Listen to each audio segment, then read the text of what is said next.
Anything else here? I'm going to turn the captions on in case that helps anyone. All right. All right. Good morning. Welcome to Early Care Connection. I'm Izzy Greenberg. Today we are joined by our resident panel of experts, Meryl Gay and Ava Bermudez Zimmerman from the Connecticut Early Childhood Alliance and the Child Care for Connecticut's Future campaign. I would like to begin by thanking Sandra for providing interpretation for us this morning and reminding all of our speakers to try to speak as slowly and clearly as possible and to attempt to refrain from using too many acronyms because it's really hard to interpret those. There's some that we can't avoid. A reminder for everyone here to use the chat to speak with each other or to let us know if you're having any technical difficulties, but to use the Q&A if you have questions for the panelists. Welcome everyone. We've got some interesting stuff going on today. It's nice to see you all. We'll just get right into it. So today's guest will be speaking about the Early Childhood Facilities Construction and Renovation Grant Program, and most specifically the application process. So a quick overview and the application process. So the main speaker this morning is Liz Fraser, who is the program officer for this grant at LISC. She will be joined by Kadeem Mckoy, the assistant program officer for the grant at LISC, and that's Local Initiative Support Corporation. Thank you. And then we also have as support Kathleen Heineman from Office of Early Childhood. If we need her to answer any questions, she's here to support us. So welcome everyone. Welcome to our terrific group. And I know folks are looking forward to hearing more about this. They have been anxiously awaiting it for quite some time. So Liz, I will just turn it right over to you and you and team. So here you go. That's great. Thanks so much, everybody. And I'm really happy to be back here with all my friends here. And I've been missing this. So it's great to be back. And I'm going to start sharing my screen right away with a quick PowerPoint. Share. Hold on a second. It's not While letting you're me setting that up, I will just suggest that for Kathleen and Kadeem, if you see questions pop up in the Q&A that can be answered in writing, you're welcome to do that. And folks should be able to see all of those answers as well. You should all be seeing the cute baby picture. We see it. Okay, great. I've just got to move my faces over to this side so I can see. So as as Izzy mentioned, I'm the program officer for LISC Connecticut for the Facilities and Construction Project. We are partnering with the Office of Early Childhood to facilitate this project. And really this type of opportunity, as I've said before, doesn't come around too often. There's $13 million of grant money available to support construction and renovation projects across the entire early child care community. For today's webinar, I'm just going to give a brief overview of the grant opportunity and then what you will need to do to apply and how you can start preparing now. So who is LISC? LISC stands for Local Initiative Support Corporation, and we are one of the nation's largest community development financial institutions. We are like a bank. We are a funder using both public and private dollars to provide loans and grants and support services to support mostly construction and renovation projects for communities and to benefit the health and well-being of the people in those communities. And we are one of the many state hubs that support LISC National. And how do we do this? We take public dollars and pool them with private dollars. We raise funds from philanthropies, corporations, and financial firms, federal, state, and local governments, and we generate some income through some consulting work as well. I would say that in this instance, we are partnering with the Office of Early Childhood for this funding, and it's ARPA funding, so that has some restrictions surrounding it. So LISC is in place to help navigate that as well. The program goals are to increase capacity for infant and toddler care in childcare deserts and areas of great need, increase access to preschool in areas that need increased preschool capacity, and increase the quality of programs, especially regarding infant and toddler care. And what can you apply for? There is money for major renovations with structural changes to buildings or removal of load-bearing walls. You can start from the ground up and be involved in a new construction project. Increase the square footage of an existing building or your existing programs building. Increasing the quality of the learning environments for young children, especially infants and toddlers, and also updating health and safety issues within a family home or center-based facilities. How much can you spend? These are just guidelines. This is not written in stone, but basically center-based projects for expansion and renovations can look to apply for between $50,000 and $500,000. Now, let me make it clear, we're not asking everyone to come up with projects of $500,000 because then not very many projects would be able to access this funding. So we're asking folks to find those projects and do them as reasonably as possible so that we have enough money to spread throughout the state. Not every application asking for $500,000 will be funded. Many of them will be in the lower ranges, again, so that we can spread the wealth around. You can buy furniture, fixtures, and equipment with this funding, but there's a cap of $50,000 per location, not per classroom, per location, for center-based providers. For group and family homes, for small group homes, expansion or new sites, you can apply for up to $75,000. That's for the small groups when you're expanding to take more children. For homes that are in place and you need a new site, up to $50,000 for renovations. And for homes, family childcare homes, up to $25,000 with furniture, fixtures, and equipment, a cap for any of those programs of $25,000 per provider. We do know building costs are going up. So all of this will be based on what the building costs turn out to be through contractor bids.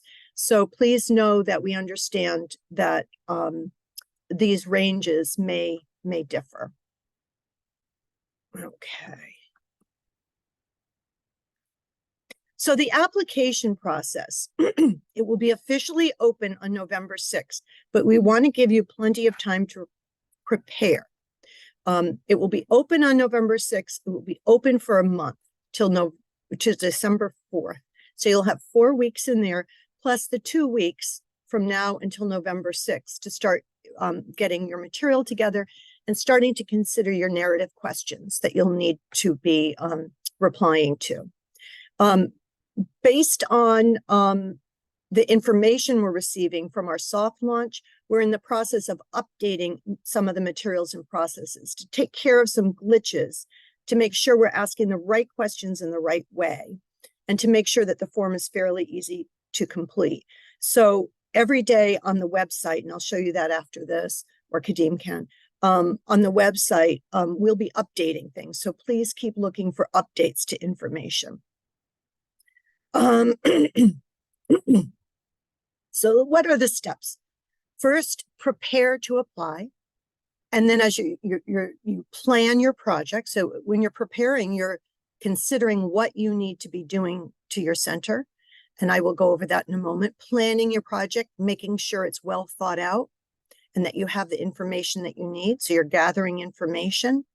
Then on November 6th, you can start completing the application, and there is a way to save it as well so that you can come back to it. After the applications will be reviewed, and then LISC will ask for the final financial review papers.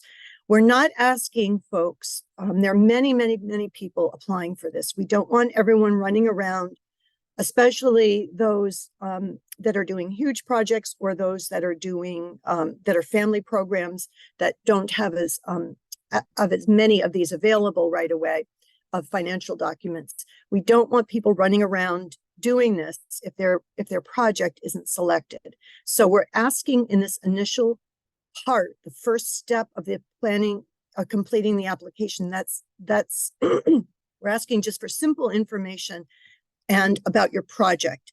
After the applications are reviewed, the ones that are moving forward will be asked for the financials. So prepare to apply. First, you have to make sure you're eligible for this funding. And for family providers, make sure you have a business bank account. The money for this grant needs to be separate from personal finances. We all know how easy it is in our checkbooks to or underestimate what we're spending. And we can't let the ARPA money be used for personal expenses. Our website is ctbuildschildcare.org. And there'll be information on there, and we'll show you later about eligibility and other information you can need for your application. We're holding webinars on topic areas now. So this one is for how you apply, but we'll be doing some others based on the need.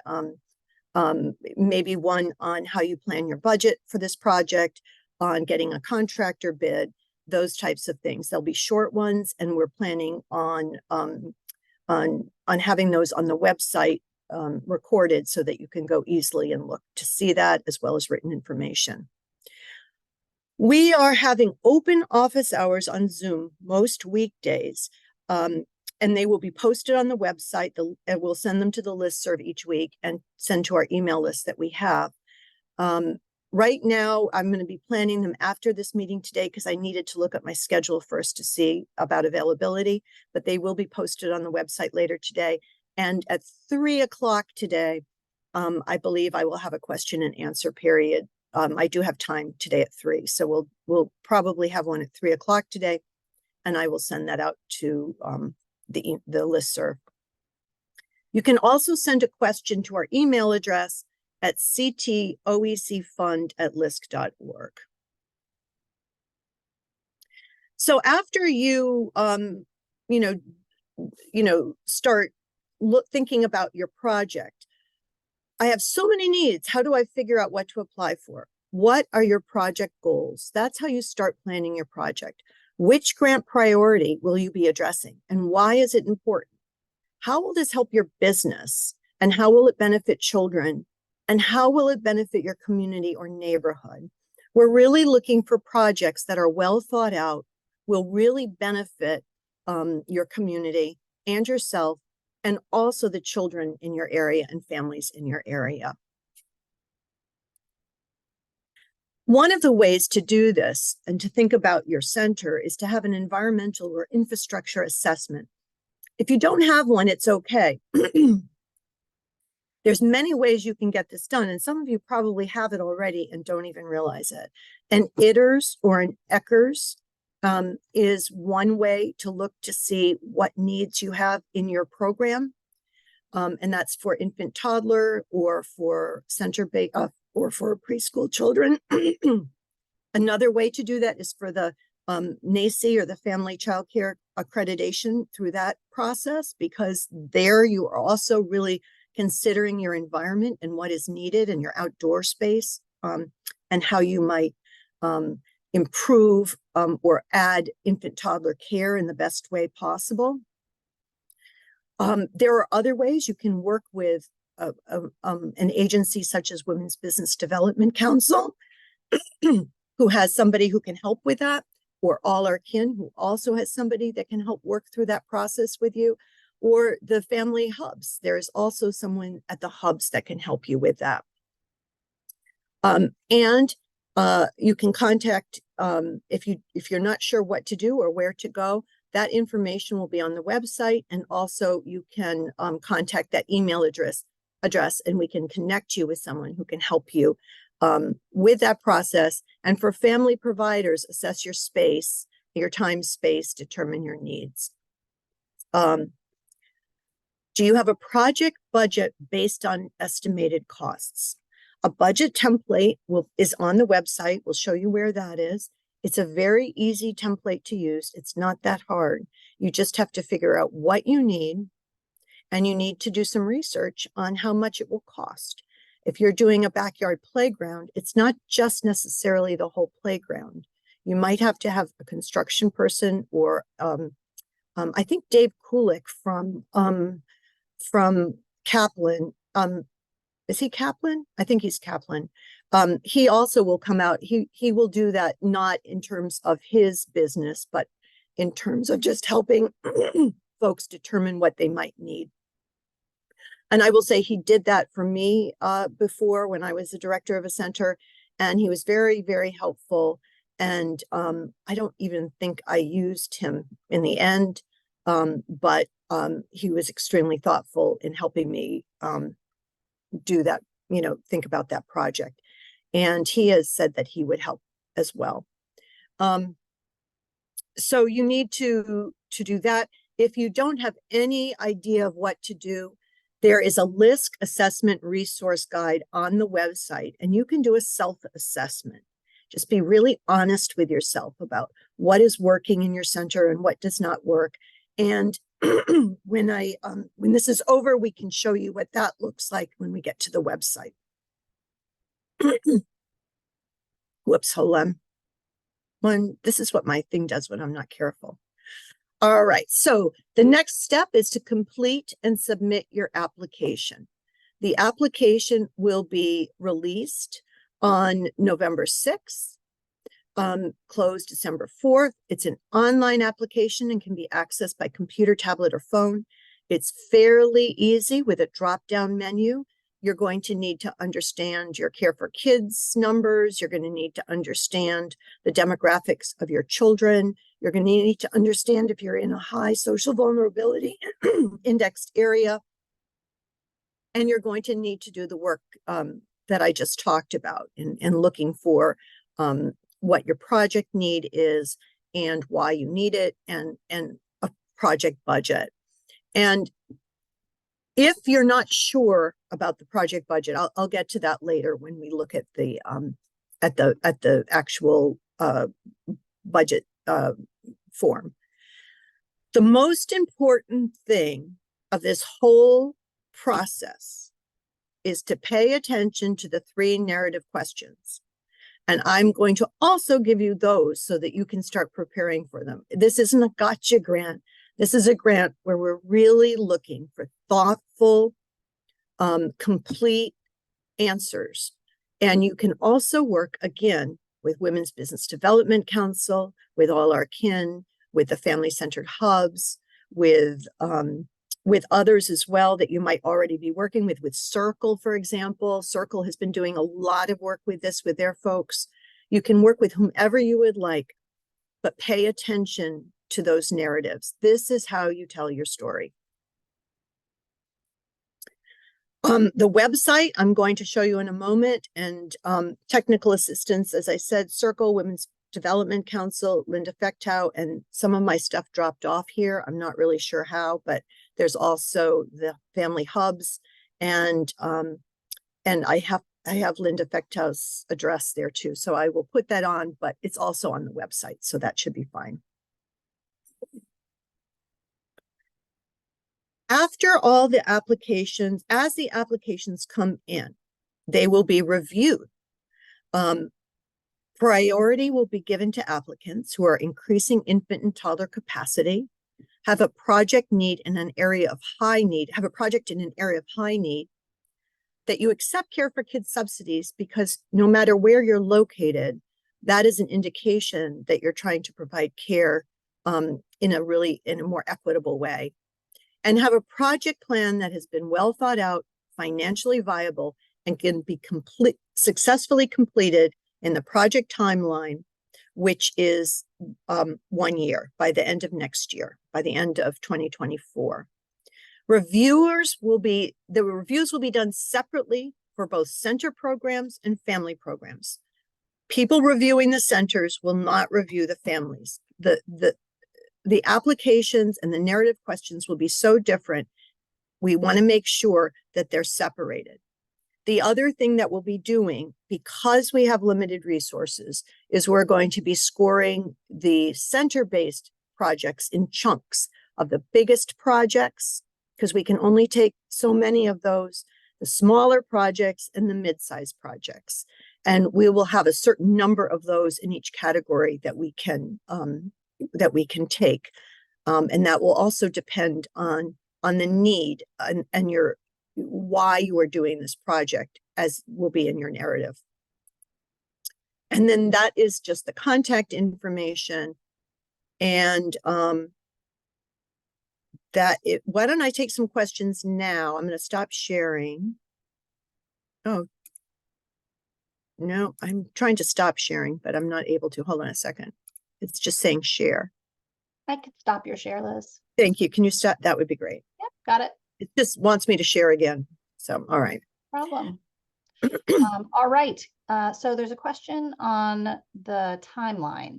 Can you clarify it? A new build couldn't be completed by the end of 2024.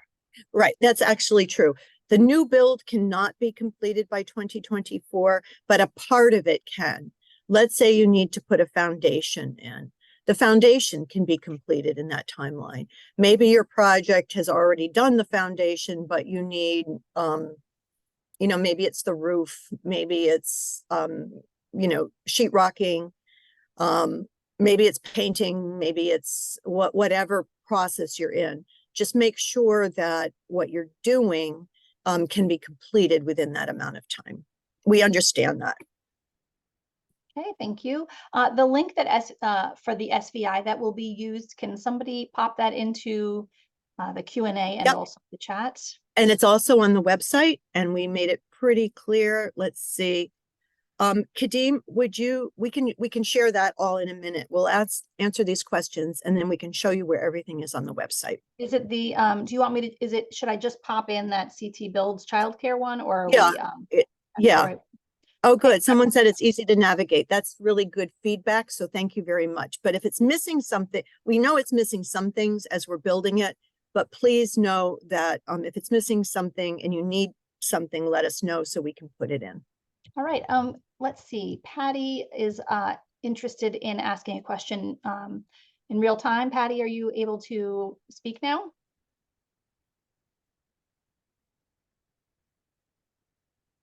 It's always hard to tell if it's real or not. Okay, we're going to move on.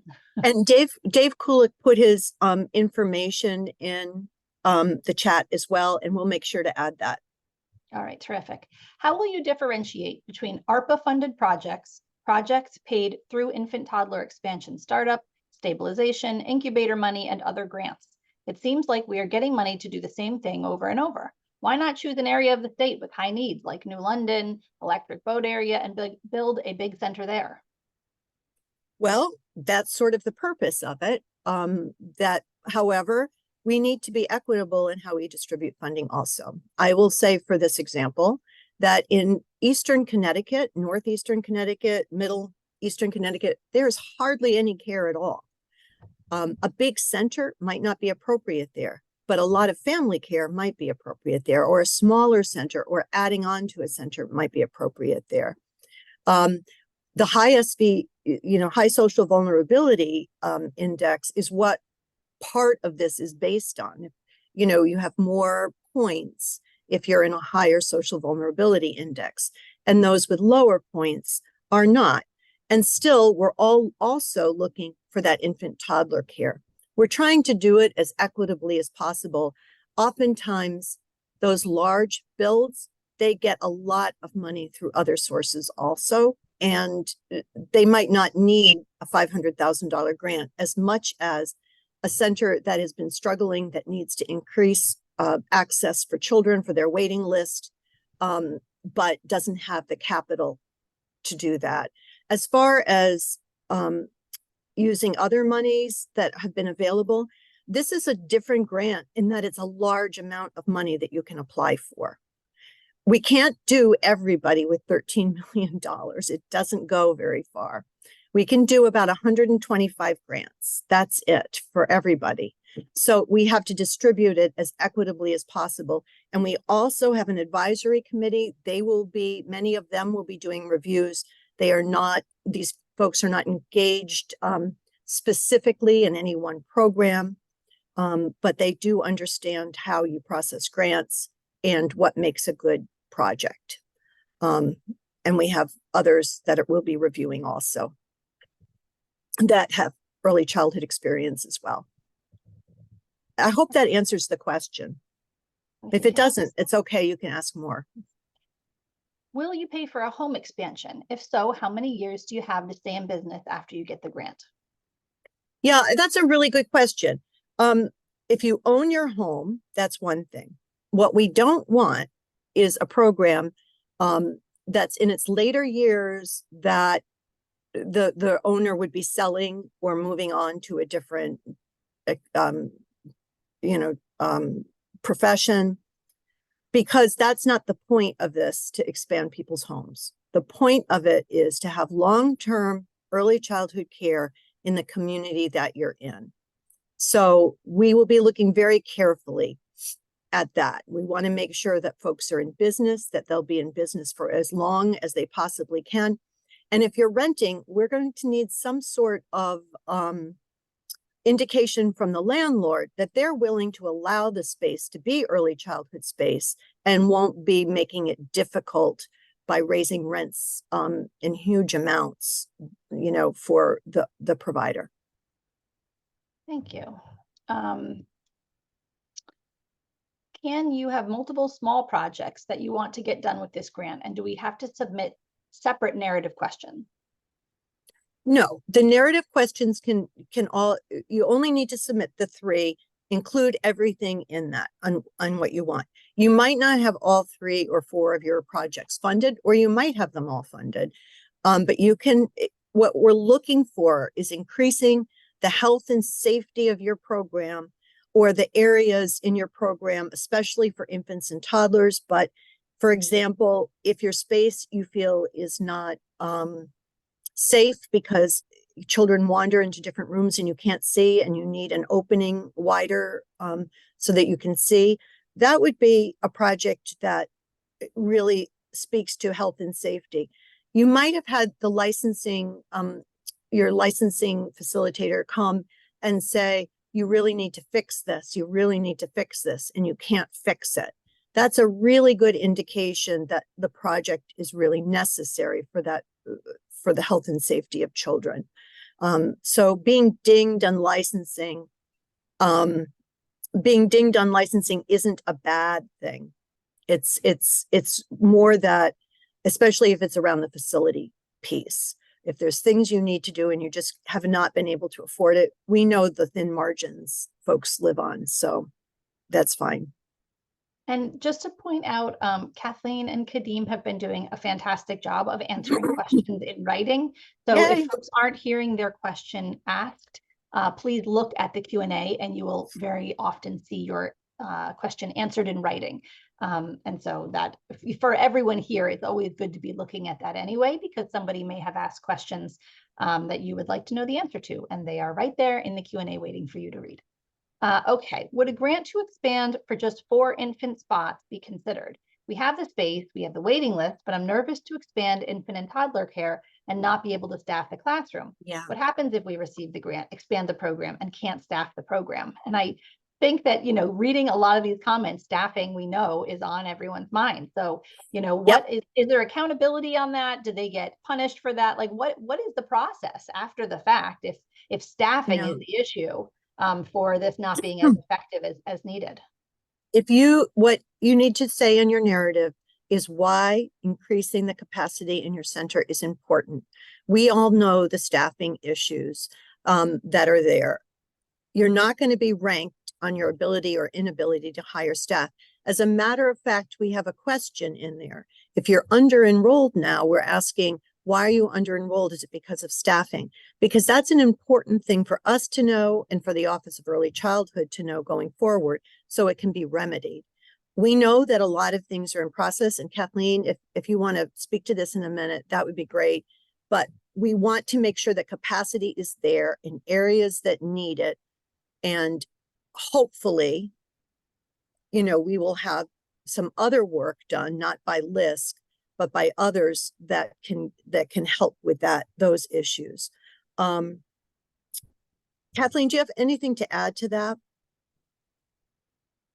Sure. I think the overarching answer is no, you won't be dinged if you are awarded funds to expand and then you're not able to staff that that space. That being said, if there are overhead costs that you're not able to cover, I think you should consider that if you're really struggling in the area of your state where you live, to hire staff, right? So if you're expanding I know one of the questions was your home. If you're expanding to build childcare space and you need to heat it, for example, you need to be aware that there wouldn't be ongoing funds for something like that. But I put this in one of the answers previously.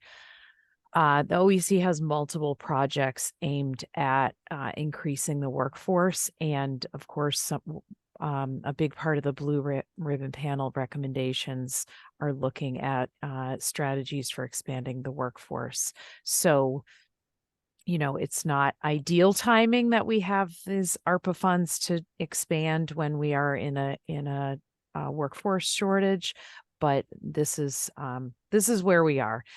So hopefully we can get you the staff in a timely manner, just as your construction projects being completed. And I wish I could be more helpful on that front. No, that's a great answer. I like that answer at the end there. Hopefully we can do that. I like that. And I also see, Linda, thanks for the question. Staffing is an issue? Will payroll costs be an eligible expense? No business expenses. This is construction money and health and safety, quality building, health and safety construction. So it's only construction materials and furniture and equipment. But you cannot include any overhead costs in your application. It has to be for increasing capacity or health and safety quality. Liz, is there any connection to Care for Kids? Do you need to have it? Should you have it? Can you have it after you apply? Does it, or take it rather? Is there any requirement that you either should or should not be receiving Care for Kids? Well, it's not a requirement, no, because we know in some places folks can't do it for one reason or the other. They don't have enough. There's reasons why people don't do that. However, Care for Kids is the program serving the most in need children in our state. It's a very low threshold, or a high. Look, it's hard to get on Care for Kids. It's hard to have that low pay scale in your home and the low income to get on to Care for Kids. Once you're on it, you can stay on it a bit, which is really helpful. But, it's a question of equity. And we're really, as I said, looking at this grant in terms of equity and opportunity. If you're not taking Care for Kids, why are you not taking it? And we want to know how many children are on Care for Kids. If you're thinking, you know what, if I can expand, maybe I can take Care for Kids and serve a more diverse population of children, economically diverse population of children, put it in your narrative as something that is a goal for you. But please make sure that when you do this, you really mean it, that you're not going to just apply for a grant and say, oh yeah, I'm going to take Care for Kids, and it just doesn't work out for you. How is this, are folks who are either starting a new program or reopening a program eligible to apply for this? Yes. And I will be honest with you right now, we're starting a new program. Yes, you can. And if you're reopening a program, yes, because you're increasing capacity of children being served in our state. These are some of the questions I said to Kathleen. These are the questions I had from Circle on Saturday when I was speaking there. I just need to fix the application a little to give, or Kadeem will help me do that actually, because he does all the technical stuff, but we need to fix the application with some track questions for those centers, because it's just a little different than in the application.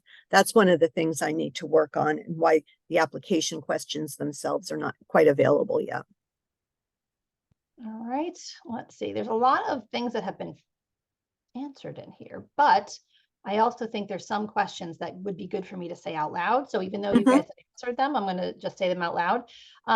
One question is, and this is, I know you said no business expenses, but I think it's good to understand why. Could this provide an opportunity to afford a janitor or a handyman on as payroll or even 1099, trying to think creatively and out of the box to help keep safety and healthy opportunities addressed?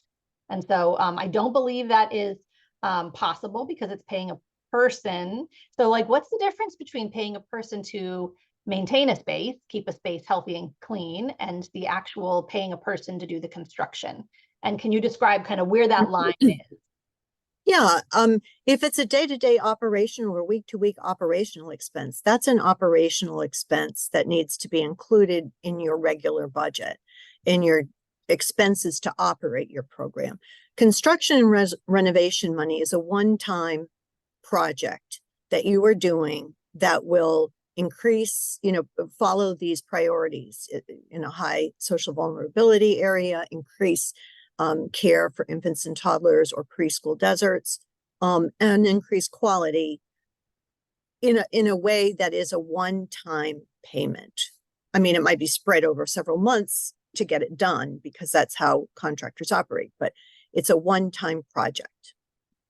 Right, not ongoing. Mm-hmm. In terms of licensed, unlicensed, I believe let's see, Kadeem writes as a response, if you're not licensed, but you want to get licensed, you can apply. So, but if you have no intention of getting licensed, or if you're license exempt, you cannot apply. And now I've never personally been through the licensing process. It seems pretty intimidating. But what happened, like, is there any timeline? If you say, I do want to get licensed, and here's the space I imagine for that and for that program, is there a timeline for how long that takes you, that it has to take you by, do you have to repay the grant if it turns out that you ultimately don't get licensed for some reason? How does that kind of, I bet there's a lot of insecurity in the unknowables here. And so I'm kind of curious, how does a program or a provider think about those unknowables and the potential penalties? Because obviously everyone's on the margins here, right? Like everybody's on razor thin.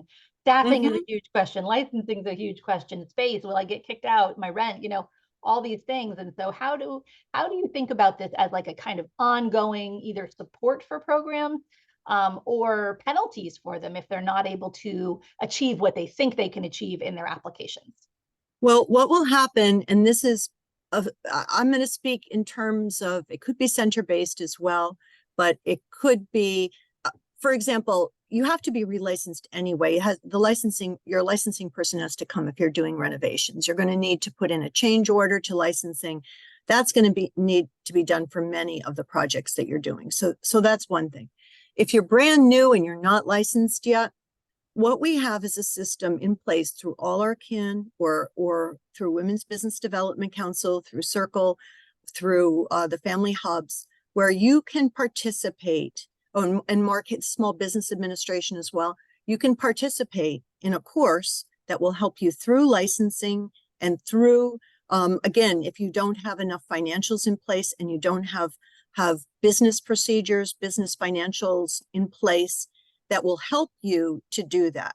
You would not receive your grant until you complete it. That's what will happen. You don't get the money until you complete it. You can be, and if you don't, then that grant goes to the next person down on the list. So what you're going to do is you're going to say, I am dedicated to doing this. We're going to get it done. I'm going to get the technical assistance I need to do it as quickly as possible.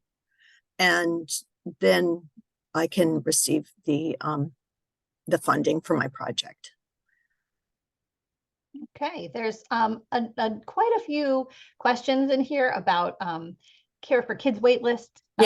Being able to they're not accepted families, and how can we help parents? And I know this is not the grant for that, but I do, welcome you to address that if you'd like to. No, we are asking about care for kids, and that's why I said we're asking, do you have care for kids on a wait list?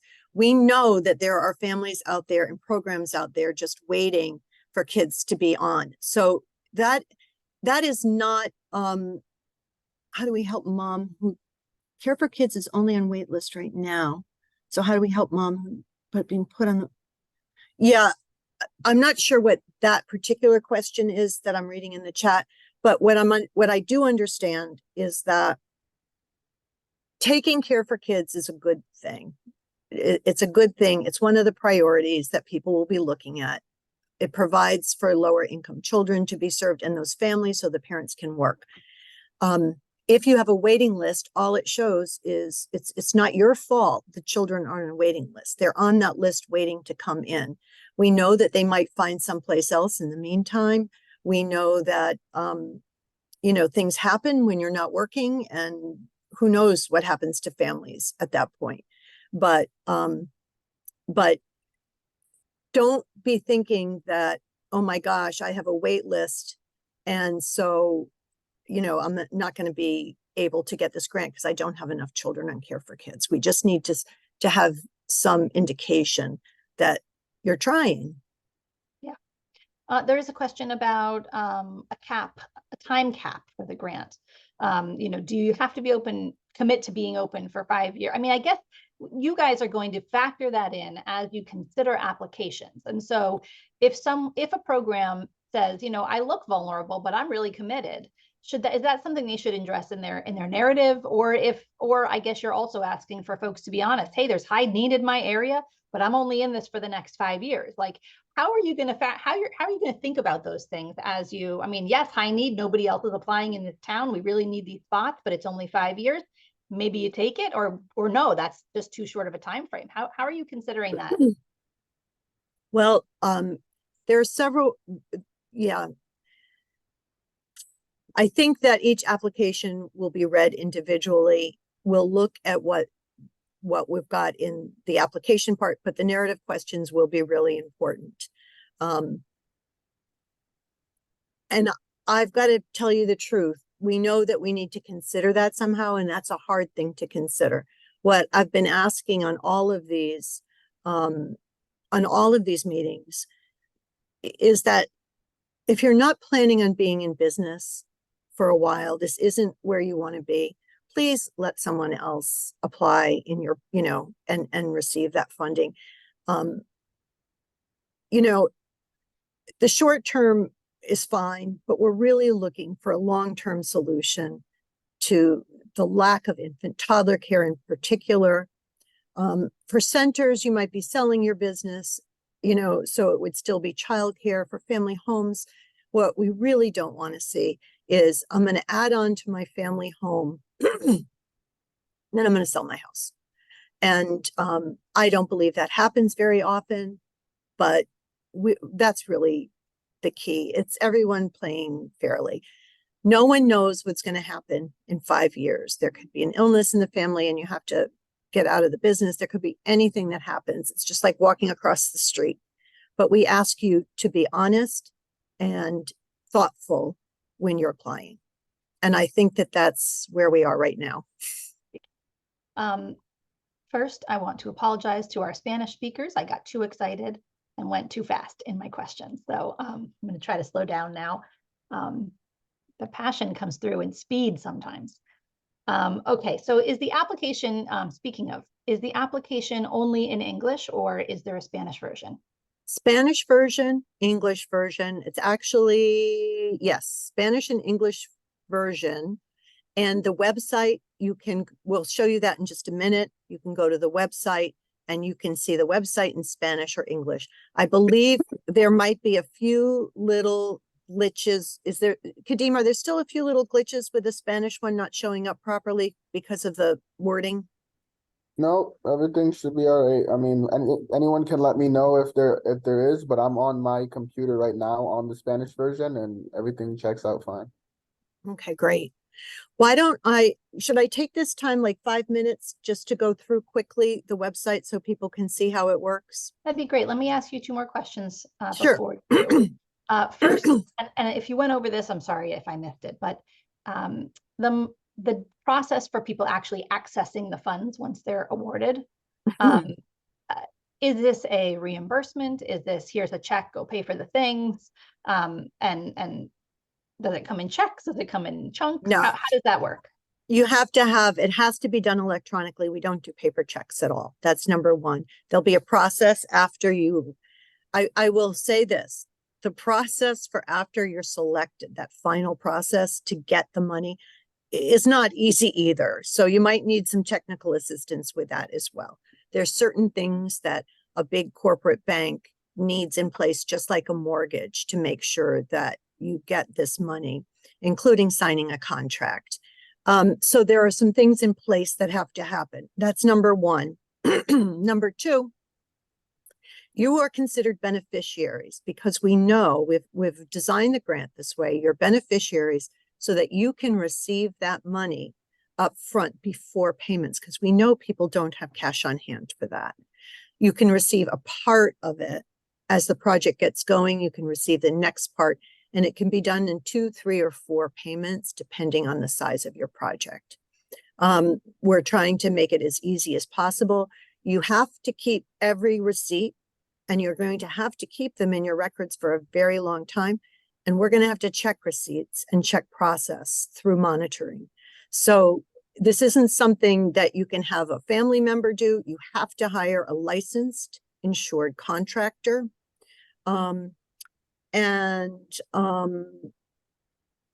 Let's see what else. There was something else in there that I wanted to mention, but I forgot now. Timeline, maybe?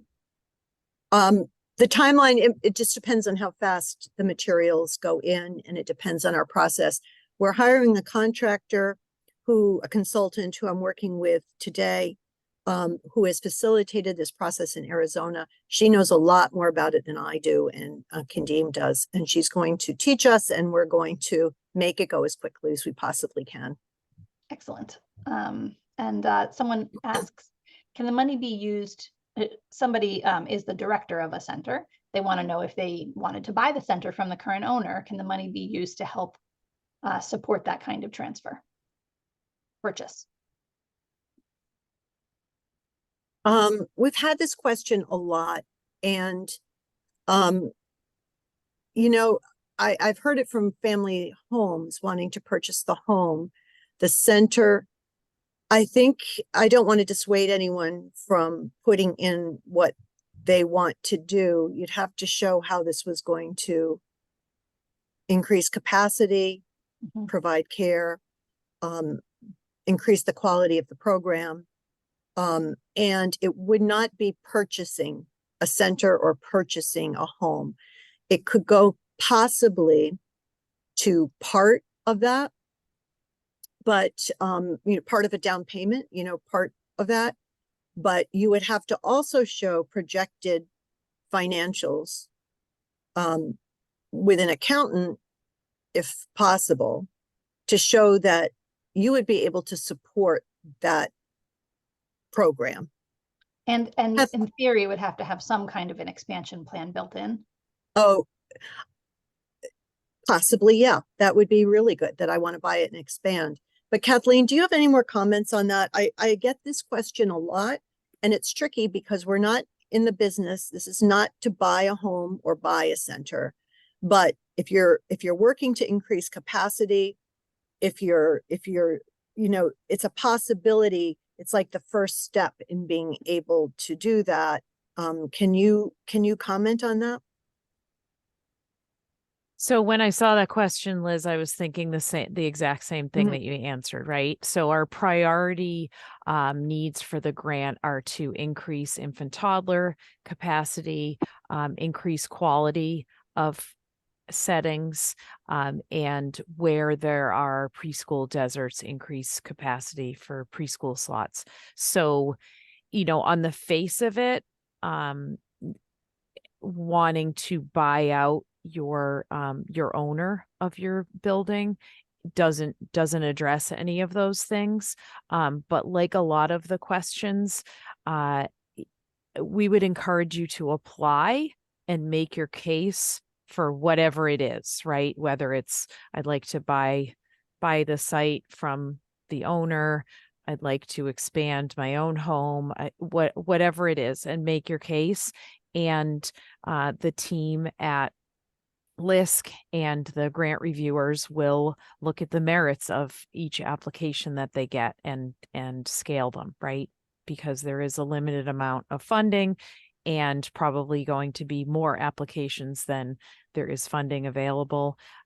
So I would say I would encourage everyone to apply for what you think will improve early care and education in the area in which you work geographically, and we will go from there.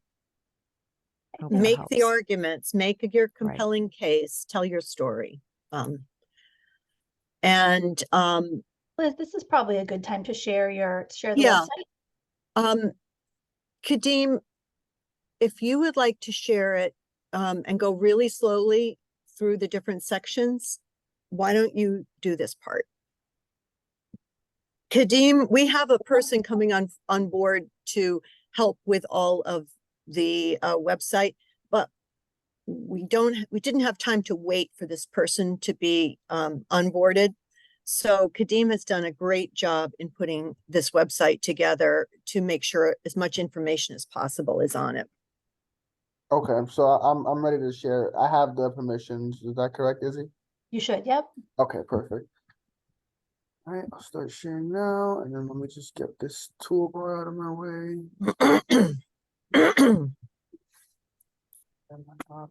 Loading controls. Okay, so this is the English version, or this is actually the Spanish version, and I'll show you how to toggle between. It's pretty obvious and also very easy. There is an English and Spanish version, as we mentioned earlier. I'm gonna do the English version just because it's gonna be simpler for me to go through and explain. But if you are a Spanish speaker, feel free to jump onto ctbuildschildcare.org. And all you have to do is hit the Spanish icon and it will switch the website for you. And everything should be completely translated to Spanish. I'm gonna highlight some of the most important parts of the website so far, and I will also just add a caveat, and I'll probably repeat it throughout this. We are working on the website, as it is available to you. So if you do notice anything that you think should be changed or anything that is missing, if there are any glitches you run into with any browsers or anything, feel free to reach out to us. We will drop our email, but it's also available right there for you to click, and you can send us an email and let us know. We can make that change for you. And the other thing with that, Kadeem, is that Kadeem has been working on this quite a bit, and our webmaster person will be as well. If it doesn't work, just try again in an hour and see. Right.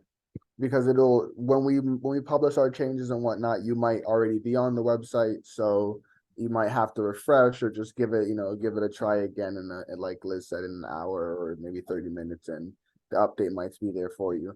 So I'm going to highlight some of the most important sections of the website for everybody, just so everyone knows, a rough idea of where to go if they need information. The very first thing that I want to highlight after we get past this section, which is just a very brief overview of our grant and our priorities with these funds, is the more information section, which you'll see here. The reason that this section is very important is because you will notice that there are these buttons here that you can select. And when you select them, they're going to lead you to some of the most important documents in regards to this grant opportunity. One is going to be the general information about the program, which is going to give a full overview of the project, why we're distributing funds, our priorities, as well as, some of the strategies that we'll use to make selections. The next buttons that I'll point out to you are the application information buttons. And you'll also notice that there's one for centers and one for family providers. Depending on the type of provider that you are, you're going to want to select the button that's for you. And the document that it will open, and I'll show a little brief example here, is going to be the application steps document. This document is very, very important because it allows for you to see step by step exactly how this grant process works. And it also gives a brief overview of the application questions that will be available on the application when it opens on November 6th. So I'm going to scroll down really quickly, and you'll be able to review some of the sections that you'll be asked in step 2 here, as well as some of the documents that you'll be asked for. What I want to point out really quickly is you'll be asked for contact information, which is very, very easy to fill out. You'll be asked for a project plan, which is going to include a budget, and that is all attached to the application. So there will be, an opportunity for you to click a button on the application, and it will download a budget form for you, which you can complete. And there you can, highlight exactly how much the estimates are for each project you want to get done. And you can also include the quotes for those projects on your application. You will be asked if you've completed a early care environment assessment, which can be done through any of these organizations. You can use an ITERS or an ECHRS. And we also have self-assessments available on the website, which I will show you in a second. But Before you go on, Kadeem, Yep. if you're a family provider, all our kin can help you find the technical assistance you need. They can provide it, or they can connect you with a hub if you want to work with a hub. But all our kin is our partner for the family childcare providers and group care providers. Women's Business Development Council has been working with us as a partner in helping to get resources for center-based programs. So that information I think is in the chat, but it's also on the website. And then, a bunch of people had questions about the narrative questions. And so I wanted them to, be able to come to this document because it actually shows us what the narrative questions will be. Something that I will highlight is that we are receiving feedback from our soft launch applicants, and we're sort of seeing how that went, and we're trying to make changes and make adjustments for the full launch when November 6th come. So these questions might get adjusted slightly. If they do, though, we will make sure that the proper questions are updated on this form as well, so that when you're opening this form from the website, you'll see the most up-to-date narrative questions. Right now, these are our narrative questions, which you'll see on your screen here. I won't go through all of them or, fully read them out, but I was actually going to suggest that you can, because for most people, this is tiny writing and they can't read it. Okay, yep, sure. So, I'm sharing my screen, so I'll zoom in a bit here. Okay, there we go. But question number 1 is going to be about describing your project plan, including why you are doing this project, the scope of work, any timelines or milestones, and any other information that you would like to share with us about the project plan, which is going to be you explaining to us exactly what the project is, exactly how long it will take, the type of jobs you'll have to get done. And there is a form that is available that will help you sort of fill out an action plan for the project if you wish, which is on the website, or can be uploaded onto the website if it isn't already. Question number 2 is, why is this project important to your business, and how will it benefit your town, families, and your community? I saw and I answered a few questions earlier in the chat or in the Q&A section that asked about the SVI, and they served children that were from high SVI areas, but they were located in low SVI areas, or whatever the situation might have been. This is where you're going to be able to sort of differentiate yourself and distinguish yourself from other providers and other applicants, is in this narrative section. In this question number 2 here, you want to highlight exactly how it is that your program is not only going to be benefited by the funds, but then how is that going to translate into the benefit of your community and the children that you serve. So you want to highlight that all in this question here. And I just want to interrupt for one moment. Mhm. Karen just put something in the chat, and she's absolutely right. I just keep calling the staff family childcare networks hubs, and that's incorrect. I don't know why that got in my head, but I use it all the time.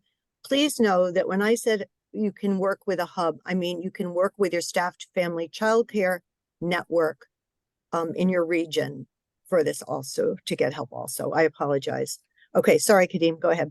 No problem. And just sort of like piggyback off of that, if you even want help with writing your narrative questions, if you kind of, you know what you want to say, but you don't know how to make it as compelling, you can reach out to whoever provides you with your technical assistance. That could be All Our Kin, it could be WBDC, could be one of the staff family child care networks. If you need help with any portion of the application, they were involved with our soft launch portion of this project. So they kind of are able to come back with us and ask any questions you might need or get any clarification. And the final question is, there are many providers and programs applying for this grant. What do we need to know about your business and your project that will help us make a decision? And the reason that this question is here is to sort of, get the qualitative data that we can from you that is differentiating from all of the, sort of quantitative things that we collect earlier, which is pretty much just numbers, demographics and those type of things. We want to know in a written statement exactly why it is that your project is special. And this is where you're going to sort of paint that picture in the narrative section with these 3 questions. And just to point out, neither Liz or myself will be involved in the review process. We will be reviewing applications for contact information and for, your SVI rating. But otherwise, we have been connecting with other providers who will not be applying for this grant and other agencies as well, who are involved in a review committee who will be reviewing these applications and the narrative sections to determine which applications. Right. And OEC won't be doing this either. I should just make that clear that OEC is helping, and Kathleen has been excellent in helping us navigate this new program, but they're not commenting on who will get an award. Okay. For clarity, are folks allowed to upload photos to support Yes. their Oh, please. application? Yes. Yeah. So on Okay. the application right now, the only issue that I've run in the soft launch is if you upload, and not everyone might not be completely, familiar with the type of file they're uploading to begin with, so that we might run into some issues there. If you upload, I think it was like Pages. I don't know what app that's from. If you upload something that is a Pages file type, I can't open it on my computer. But every other file type that I've seen, JPEGs, PNGs, docs, PDFs, everything else has opened. I just don't know what app Pages is from, but I should be able to convert it in the back end. So, if you're uploading pictures, if you're uploading documents, everything should be fine. Everyone can still see my screen here, correct? Yes. Yes. Okay, Yes. perfect. So, so a few other areas I wanted to highlight, obviously in this more information section here, there is a lot of information that you can check out about the program, how to apply, eligibility criteria. Feel free to visit this section for more information. We also wanted to hear, I'm going to be changing these dates today. Last week we had office hours from 3 to 4, which were available. And it's important to visit the website regularly if you are an interested provider, because we will be making updates such as updating office hours and leaving links for anyone to join the office hours. So that's our home page here. And then I think the next page that I should show is the additional resources page, because it's like the most important page other than the home page. So on the additional resources page is where you're going to go check out some of the self-assessments that I mentioned earlier. If you have the capability to or the capacity to, these self-assessments allow for you to review a space and sort of address all of the health and safety, quality care, all of the concerns that you might in that area. And we've actually now fully uploaded the full assessments, which includes all of the spaces, but we also have them broken down into each individual space. So I think I'll just show this one a little bit. We don't have to go through the whole thing because it's pretty long, but just so that you know what it looks like. This is LISC Connecticut's Child Care Physical Environment Checklist. This one is for centers. And it's going to go through all of the spaces that are in a center, and you'll be able to basically check the space. And I'll go to one of the checklists here, just so you see what it looks like.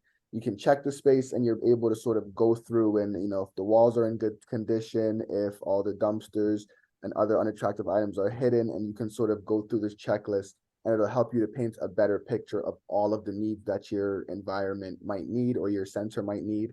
That way we can get a better picture of what the needs of your facility are. And that's available for both centers and for family providers here on the website. Another important thing that people were talking about a lot earlier is this SVI list and the map. And this is available on the website as well. If you are not a visual person and this map is hard for you to read, how it's laid out here, completely understandable. The Office of Early Childhood actually have it in a list form, and we just sort of linked that here. So if you do select it, you're able to look at all of the SVI in a more data-driven perspective, and you'll just see it based upon the town, and you can scroll over to your SVI, and you'll see where you lie on the SVI ratings. Kathleen mentioned it earlier in the Q&A. I'll just repeat. We are looking for people who are at a 0.5 or higher as the SVIs that we're trying to prioritize. But again, if you do serve children that are from areas with a high SVI, but you happen to be located in an area with a lower SVI, just include that in your narrative section so that we know to make that distinction when the reviewers are reviewing your application. And then we will be updating this section here, but right now we do have a downloadable budget form that you can download and sort of play with, and it also has an example on there as well, so you know how to properly budget your projects when you do get your quotes from consultants and whatnot. So this is going to be your go-to page kind of for anything resource-wise. If you want to find any forms, if you want to find any of the assessments, they will all be included on this page. And just to reiterate one more time, we will be updating this page frequently. So just, always be on the lookout for more info and more, any questions, which will lead over to the final page I wanted to share with you. That is very important, which is the frequently asked questions section. A lot of the questions that you guys asked in the chat today will be used to inform this page.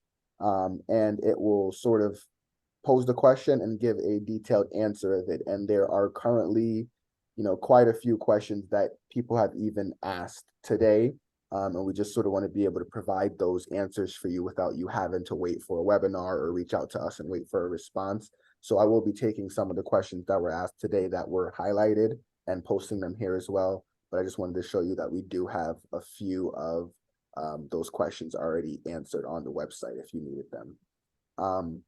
And then I think that is it for the website at the moment. We also have our contact page, which I'll just show very briefly, that we just sort of ran through, where you can sign up to get more information from us on our interest form. A bunch of you have already signed up from the last webinar that we did on the Monday morning meetings. But if you haven't already, it's available here on the website. You click it, you'll punch in the name of your facility, the type of facility you are, in your email, and that'll basically sign you up to get updated information sent to you as we go through, including to be notified when the application goes live.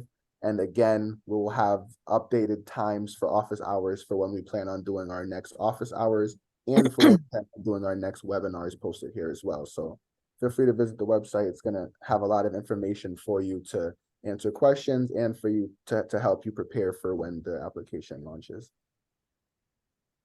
Great, thank you, Thanks, Kadeem. I think that's it for us. Yeah. There's I think that we could have unlimited questions on this because there's just a lot of nuance here. One request, if someone has it, is to put up the childcare desert map into the chat. And so obviously, there's a lot of questions here. What's the follow-up? If folks find themselves wanting to apply but still having questions, what is the best email or contact person to reach out to? It would be our shared email, which I'll just leave this up here just so if people want to see it, they can either go to the website and click it, or they can just type it in from here. It is ctoecfund@lisc.org. That is Liz and I's shared email box, and either one of us, we both have access to it. So Perfect. Either one of us can answer a question if anyone has a question. That's fantastic. Kadeem, Okay. at 3 o'clock today, Kadeem, is the Zoom link going to be the same as last week? Yep. Okay, so if you can put that in the chat, we'll have questions at 3 o'clock also. You can just join the Zoom, and it's open office hours. You can ask your questions. Okay. Awesome. That's great. Perfect. Thank you so much, Kathleen, Kadeem, and Liz especially. This is really wonderful information and certainly thorough, exciting, scary, a little limiting. It's like all of the things, all the things that all of everyone's always dealing with. So, but for those who it can be helpful for, it's a great opportunity to expand and to build some new stuff. So great job. Thank you so much. Thank you all. It's really great being here, and we're really excited about this as well. So good luck to everybody. And I All right. mean that truly. All right, thanks so much. Bye-bye now. Okay, let's see. I'm going to turn it over to Meryl now to talk about some survey information. Okay. All right. So many of you remember the surveys that we've done several times over the past couple of years. They have been enormously helpful in providing a source of information to use in testimony, in press interviews, and generally to advocate for the field. This is the survey that asks providers things like, before COVID, how many children did you serve? How many are you serving now? What was your past staff roster like? How many, do you have closed classrooms? That information. We have now done 3 of these. I am about to launch the 4th one so that we have up-to-date information. As you know, the Blue Ribbon panel will be coming out with its recommendation. Ava's going to talk some more about that in a minute. But there will naturally be press attention around childcare and having a new set of data about how is the field faring right now would be very helpful. So I'm going to share in the chat a link to that survey. I know it takes a few minutes to do, but it is hugely helpful for advocacy purposes to have up-to-date information. So I hope that you can click the link and when we're done, finish the survey. And I'd be happy to take any questions about it. I'm the only person who sees the raw data. We don't share any information about individual responses unless it's essentially, I'm not going to say a center in Brantford said this. I might say one center director said this, but I try to make it as anonymous as possible so that it's not anything that people can attribute to an individual program. We do list on here a place where you can put in your email so that we could send you the results of the survey so that you've got your own set, as well as a place that if there's a question that I've got about this, in one place you said that you've got a closed classroom, but another place you're saying you've got more staff than you used to have. It might be something where I want to find out, did somebody make a mistake while filling this out? So you don't have to put your email address in. If you want to remain completely anonymous, you can do that, but it does help when I'm trying to do the sort of data cleanup to make sure that there aren't mistakes. So let me just put in that link to the survey now. There it is. So I hope that you can take a few minutes and do that survey. It is enormously helpful as we try and explain to policymakers what the industry faces right now. So I'll shut up now and let you move on to the next thing. All right, thank you. Ava, did you have some announcements you wanted to make?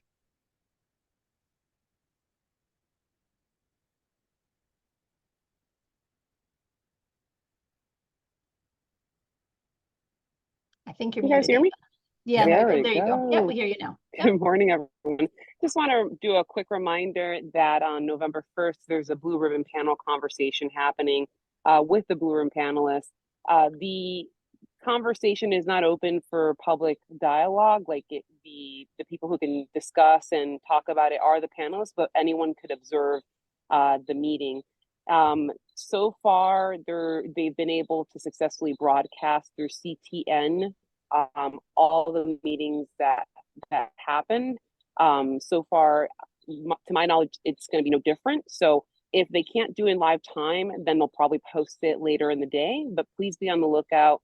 It's great to observe, see what the Blue Room panelists are talking about, and then that way, if we have those relationships, or if we can give them a little nudge to add or change things as they go, it's really important. As you may all know, the online submission for the Blue Ribbon Panel comments are all already off the website, but we do still have through CCFCT, Childcare for Connecticut's Future, our last 2 days, Izzy. We're in our last 24 hours, 48 hours to submit a parent comment or a parent story through a video recording. So definitely check out childcare4ct.org to submit that recording. And then lastly, I just wanted to do a heads up. When it comes to going back to Early Care Connection, we have a full roster for November and December. You should expect coming up in our calls on November 6th, we're going to have heating and home conversation with experts to make sure that your childcare center or your in-home childcare space has, cheap oil or, cheap electricity to get through the winter, depending on how you heat and keep yourself winter ready. That's November 6th. Then we're going to take a break for Veterans Day, celebration of Veterans Day. And then we're going to go into a conversation about the kindergarten start age with the Connecticut Project. And then we're going to take a break for Thanksgiving, as we should all celebrate Thanksgiving and give thanks to all the wonderful things in our days. And then the following weekend after that, we're going to have a conversation with the Office of Early Childhood. They're going to give us some updates. That's December 4th, as well as a conversation with STE on the kindergarten start age, part 2. So that's what I got. All right, awesome. And I just put I put all of those dates into the chat. And Meryl also has said that once we get the Blue Ribbon Panel broadcast information, he'll send out that link to the listserv. So, all right. That's a lot. So we'll see you guys next week. Thank you for sticking with us today. We had quite a few of you here today and quite a lot of information. So thanks again for being here, and we will see you all next week.